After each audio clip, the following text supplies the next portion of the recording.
injustice anywhere is a threat against justice everywhere. So let us all, keep that in mind, whether we're Muslim or non-Muslim, that injustice against any community threatens our justice as individuals. Please give a round of applause. The volunteer group Dc+Acumen hosted an Islamophobia workshop that also featured musical and poetry performances, presentations, and a panel discussion with journalists and activists. I like to bring entertainment into the discussion, because media still has to do entertainment. Americans only know, there's only 1% of Muslims here, and I don't know the statistics exactly, but I think 60% of Americans have never met a Muslim before. So what we know of Muslims are what we see in the news, and what we see on TV and film and TV shows. So I was having a conversation with one of my colleagues who's Muslim American, and we were talking about the Ferguson unrest, but then we also found that connection between Ferguson and the kind of profiling that African Americans go through with the kind of profiling Muslim Americans go through.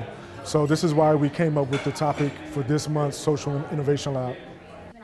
The workshop focused on how to raise awareness about Islamophobia through social media. About creating a social media campaign against Islamophobia is to think about exactly what your message is and to think about who your target audience is.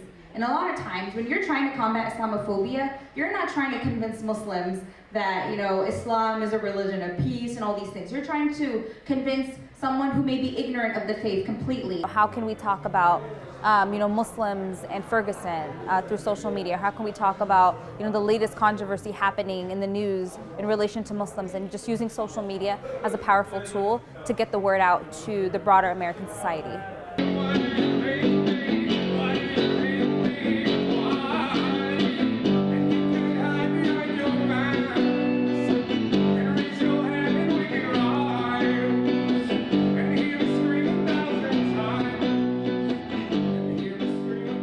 In Washington, D.C., Haneen Mohammed for District Wire News.